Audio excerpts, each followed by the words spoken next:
운전 경력 1일의 왕초보 도영씨. 어이없는 이유로 큰 사고가 날 뻔했습니다. 다음날 집 근처 주유소에 들른 도영씨. 가습기요?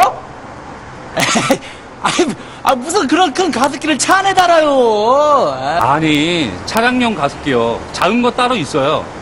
겨울에 이런 시트커버 쓰시려면요, 가습기가 필요하죠. 저도 쓰는데 확실히 정전기가 줄더라고요. 우와! 진짜 그런 게 있어요? 좋았어. 그럼 이 차 안에 냄새는 어떻게? 내친김에 사소한 차량 문제점에 대해 조언을 구하는 도영씨. 덕분에 30분이 넘도록 주유소를 떠날 줄 모릅니다. 그렇게 유용한 정보를 입수한 뒤 곧장 달려온 곳은 바로 자동차 용품점.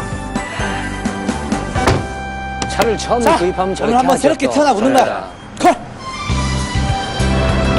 도영 씨는 생각난 김에 멀티소켓을 하나 더 사고 주유소 직원이 알려준 대로 정전기를 줄여준다는 차량용 가습기도 구입했습니다.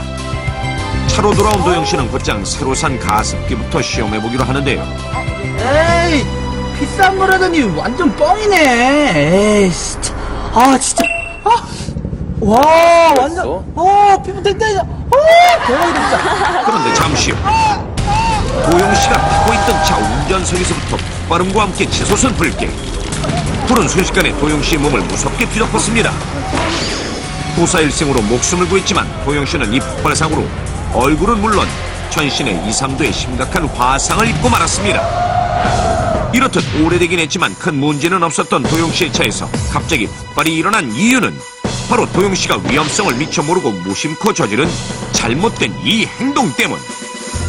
실제로 많은 운전자들이 이 행동의 위험성을 잘 몰라 차량 화재 사고가 매년 끊임없이 발생하고 있는 실정. 그렇다면 갑자기 일어난 차량 내 화재로 심각한 화상을 입고만 도영 씨가 무심코 했던 잘못된 이 행동은 과연 무엇이었을까요? 결정적인 실수는 주유소부터 이제 있었던 거죠. 일단 차 안에 그 털 시트가 장착이 돼 있잖아요. 그런데 주유소에서 이런저런 조언을 구하다가 주유소에서 일하시는 직원분이 차 안까지 들어왔단 말이에요. 그러면서 차 안에는 유증기가 있었던 거죠. 휘발성. 예. 그거에 이제 라이터를 켜면서 옮겨 붙은 거죠. 확인합니다.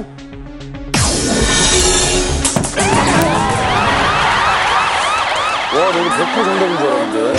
아까 전에 차 안에 냄새 없앤다고 방향제 뿌렸잖아요. 가스!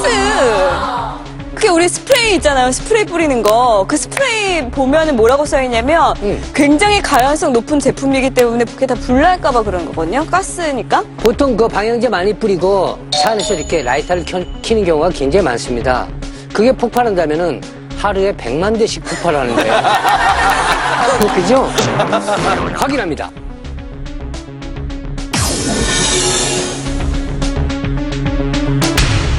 제발. 고장났대.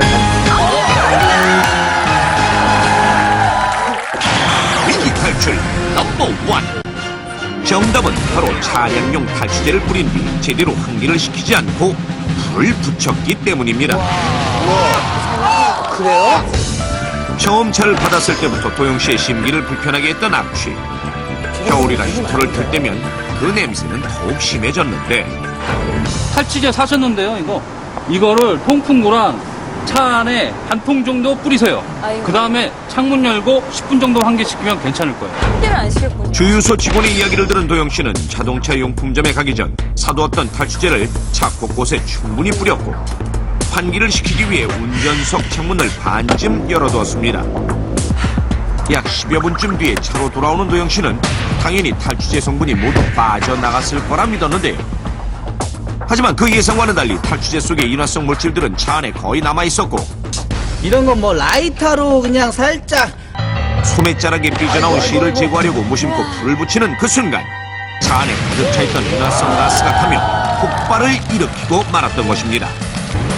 지금처럼 환기를 잘 시키지 않는 겨울이면 더욱 악취가 나기 쉬운 자동차. 이때 많은 사람들이 빠르게 악취를 제거하기 위해 냄새가 나는 곳에 직접 뿌리는 스프레이형 탈취제를 선호합니다. 그러나 자동차에 스프레이형 탈취제나 방향제를 뿌린 뒤 환기를 잘 시키지 않고 섣불리 불을 붙일 경우 치명적인 화재 사고의 원인이 된다는 사실 알고 계십니까? 그 이유는 바로 탈취제의 주요 성분 때문.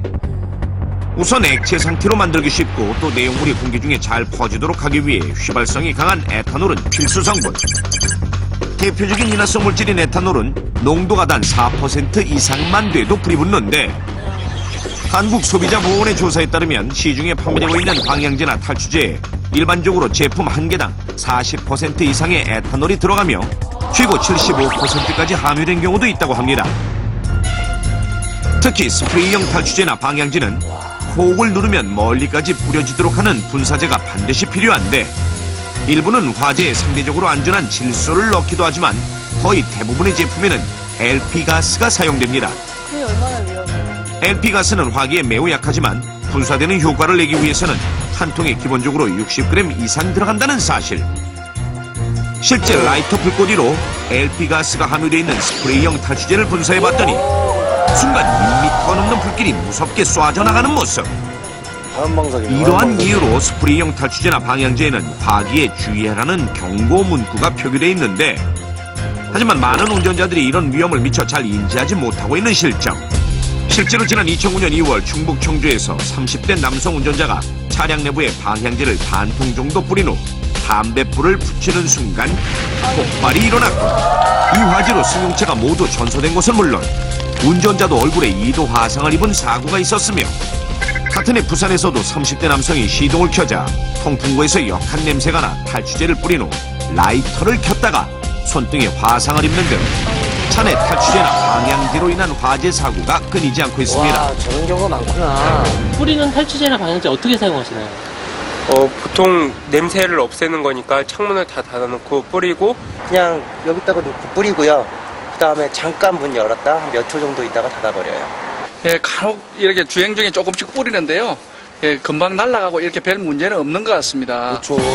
이렇듯 많은 사람들이 차내에 탈취제나 방향제를 함부로 뿌리는 것이 얼마나 위험한 일인지 잘 깨닫지 못하고 있었는데, 제작진은 2009년 2월에 발생했던 사고와 동일한 상황을 만들어 과연 실제로 차량 화재가 일어나는지 실험을 해보기로 했는데요. 실험은 안전을 위해 소방서의 도움을 받아 진행했습니다.